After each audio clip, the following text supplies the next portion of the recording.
So to everyone that clicked on this video, don't you hate it when this happens? The city's FanFest was previously advertised as free and inclusive, but in a city report published Tuesday were proposed price tags. Yep, the free fan zones that are in Toronto. It'll be free, but you just gotta pay something. Sounds kind of funny, doesn't it? But I did previously talk about this in one of my previous World Cup videos, and there wasn't too much information about it then, but now there is. And it looks like now there might be a general admission fee, plus like VIP for 300 or something like that. But the mayor of Toronto is being called out for this. And you know what, to be honest, I don't blame them. Because this event is supposed to be for those that can't afford tickets, which is pretty much everybody. But now there's going to be a fee. So I'm going to talk about this in this video. At the same time as well, there's more talk about FIFA releasing more hotel rooms in Toronto. I don't know how many they've released, but we know that Vancouver released 15,000 nightly rooms.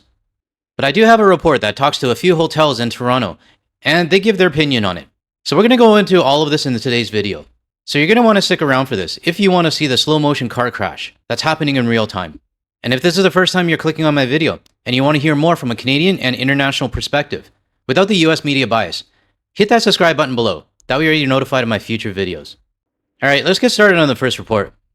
I think for a lot of people it feels like a slap in the face. For the many who can't afford watching FIFA from the stadium this summer, the city's FanFest was previously advertised as free and inclusive. But in a city report published Tuesday were proposed price tags. $10 for general admission, while VIP tickets go as high as $300, catching some off guard. Now, one thing to consider, I mean, we're less than 2 months away from FIFA World Cup. And I don't know if it's going to be like $10 every time you go, like for each day, or if it's like you get a $10, you pay $10 and it's like a pass for the whole thing. But either way, the decision has been changed at the very last minute. And I'm sure there's going to be some people that have been planning for this. I mean, you might have families that don't live in the Toronto area and that are making like a weekend trip or a week trip to be able to attend these events. And now they got to pay a fee for it. Now, in this video, I'm only talking about Toronto right now. I don't know if this is going to happen in Vancouver, but I would not doubt if it does happen in Vancouver as well. Maybe it already has. I don't know. When we went out with that information, we didn't know that that wasn't necessarily going to happen.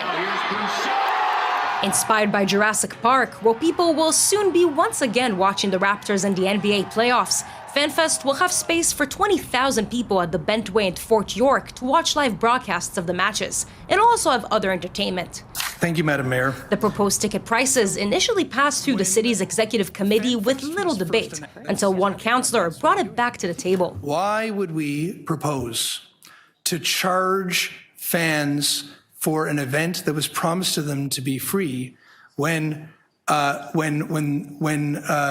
already paying so much for these games? The city's report says the ticket revenue is meant to partially offset costs for things that go beyond the original $380 million budget, particularly a better fan experience and extra security. Now, like I said, if I was a fan in Toronto, I'd be pretty pissed right now. And the first thing I would be saying is, who the hell screwed up the budget so much that you have to actually make a free event, like free, F-R-E-E event, now chargeable with VIP tickets, less than 2 months from the games? Yeah, somebody really screwed up that budget. They take the event and the attendance at the event more seriously when they have made some contribution and have put out some money for a ticket. So let me get this straight. This executive director from the FIFA World Cup, Sharon, whatever her name is basically saying that anybody who pays a ticket is more serious of a fan than somebody who doesn't. And the way I see it, they only want the fans that are going to be able to pay. So did I read that wrong, or does anybody agree with me on this? It just seems a little bit weird what she said. So let me know in the comments below if you agree or disagree with me. I mean, I could be wrong. I am a little bit hungover. I'm not afraid to admit that. The concert that I went to yesterday, yeah, we had a little bit too much to drink.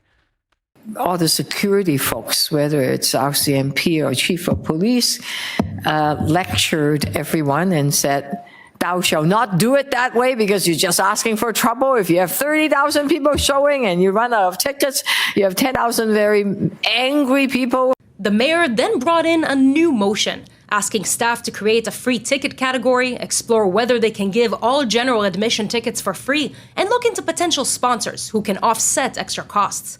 I mean, to be honest, this should be the way they do it. Not pull a fast one on the fans like 2 months before the event actually starts.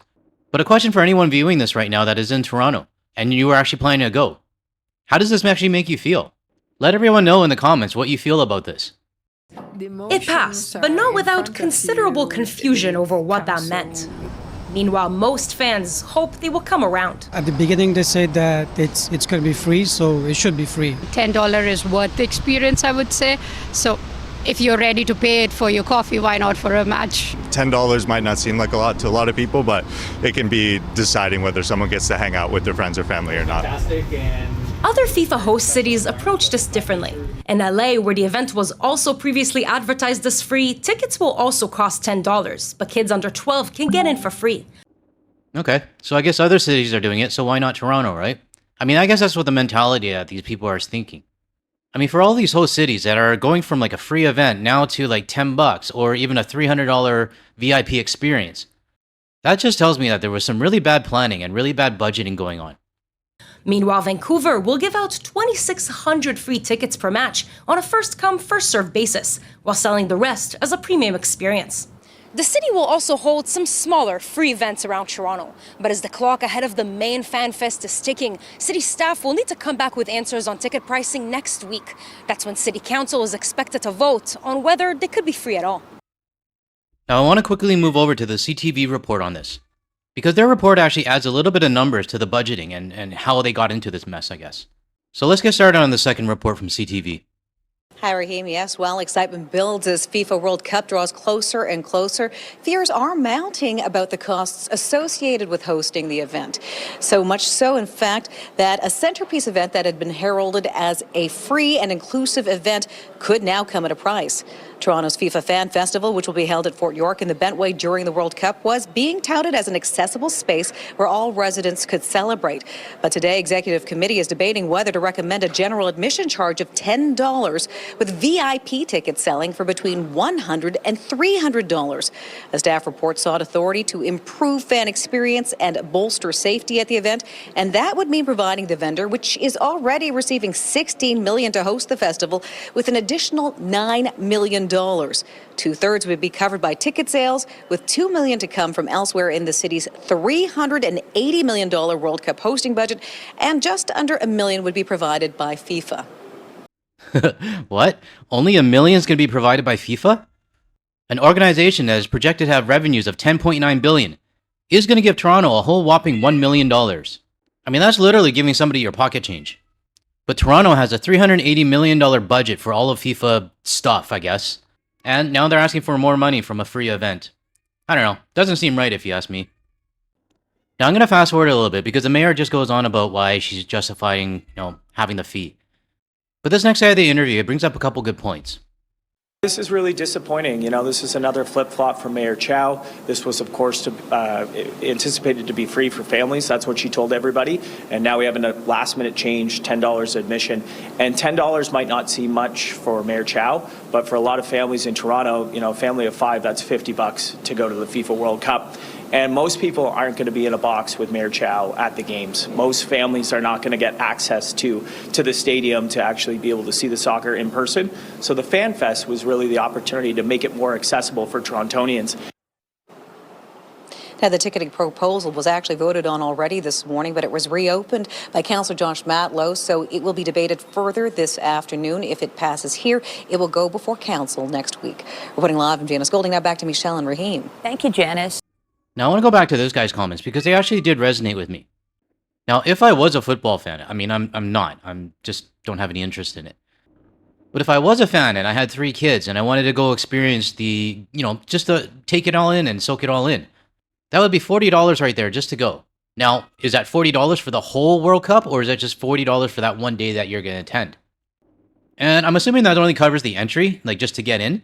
And if you want food, you want drinks, you want souvenirs, whatever, all of that's going to cost money on top.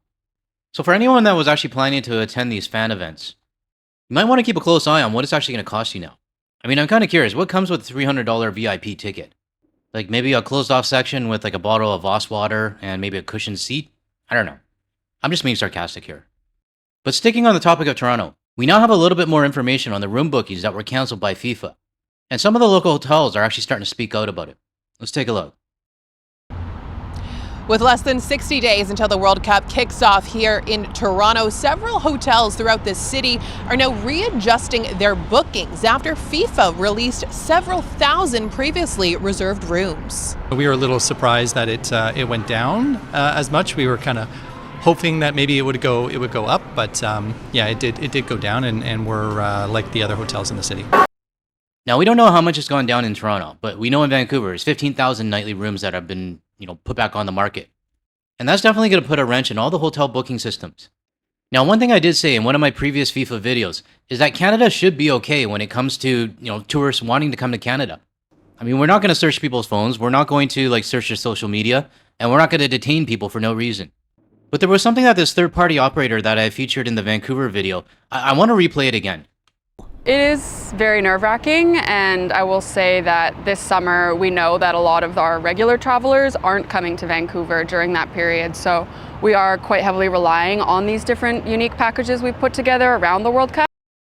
Now, the key thing that she mentioned, the regulars that used to come to Vancouver on a regular basis and that would book through her are avoiding Vancouver when it comes to the World Cup. Well, the time during the World Cup. And it kind of reminds me during the time when Vancouver hosted the Winter Olympics in 2010. I mean, during that time, there was a shortage when it came to stays in hotels. But the difference was that there was demand for the Olympics, to the point where people were renting out rooms and their basement suites to people that wanted to stay. I know this for a fact because one of my friends rented out his whole basement unit during the Olympics, the whole 2 weeks. I remember because I went over to my friend's house one day and I was like, hey, you got some random people downstairs in your basement. And he told me he found some people that actually wanted to rent it out. They were from overseas, I don't know where. But then he said beer's on me tonight, so I was like, okay, why not? But back to my point, if people are actively avoiding Vancouver and Toronto because the World Cup is going to be in our cities, then these hotels might be in a bit of a pinch if they don't start to lower their prices. So hotels and operators like the person on the screen right now, they need to change their marketing campaign to move away from FIFA and just promoting Toronto and Vancouver as a whole.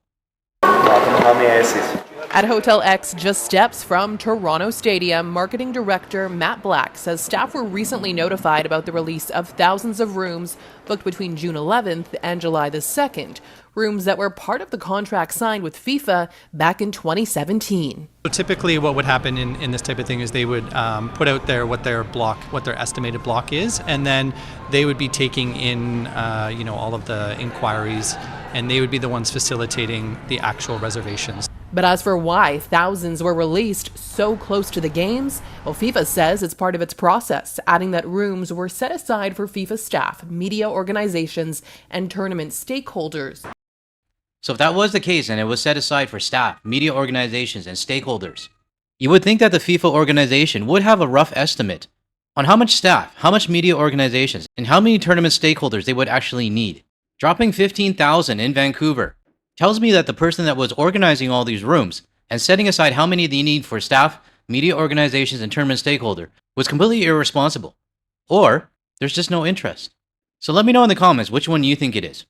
And I'm also kind of sad that we don't know the exact number in Toronto that they have actually released. I mean, if it's 15,000 in Vancouver, I'm pretty sure it's going to be higher in Toronto. With the organization adjusting its inventory as it finalized their numbers. And it's not just Toronto. Vancouver is also seeing an impact with roughly 15,000 hotel nights released by FIFA, according to the BC Hotel Association. But while the soccer organization may be adjusting its numbers, economists say this could make room for European visitors, who they say seem more inclined to visit Canada than our neighbors to the south. Things like the Greenland showdown there has kind of soured a lot of Europeans from traveling to the United States, and there was calls by some in the soccer industry to potentially boycott the World Cup games in the United States.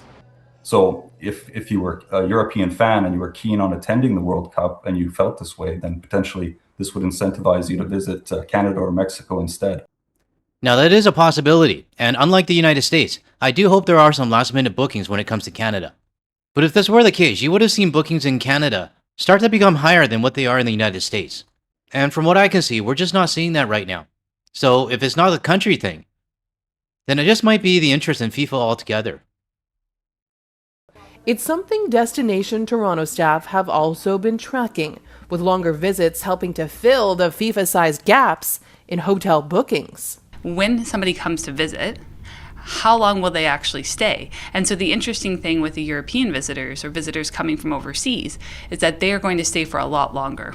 And so we saw some recent research from Destination Ontario that showed that they will be here for likely a minimum of 5 nights. So the good news for some is that those previously reserved rooms have now been re-released to the public. So anyone who was hoping to book a stay in the downtown core and catch in on all the action might still have a chance to do that. I do hope all the room bookings that FIFA released in Canada, like Vancouver and Toronto, I do hope they get filled up. Because that potentially means that overseas visitors are coming to Toronto and Vancouver. While I do hope this for Vancouver and Toronto, not for the United States. So I'm sure we're going to hear more about this, and we'll probably have a more clear picture in about a month. Now to close off this video, I would like to thank Gene Shotgunner from our Discord server for posting this photo of Kelowna. I'm pretty sure it is Kelowna, but I'm not 100% sure. But I appreciate you posting this in the Discord server and sharing with everyone. It's been at least a good, decade and a half since I've been to Kelowna, so it's definitely somewhere I need to go visit again when I'm back. Alright, that's all I got for today's video. So let me know what you think about this whole charging for the fan zone, and also whether or not Vancouver and Toronto are going to be able to fill up all these rooms. Let everyone know your comments below. If you found any value in anything I said today, or you want to hear more from a Canadian and international perspective without the US media bias, make sure you hit that like and subscribe button below. That way you'll be notified of my future videos. And if you want to see more of my videos, check out the ones that are going to show up on your screen shortly. Thanks everyone. I'll catch you in the next one.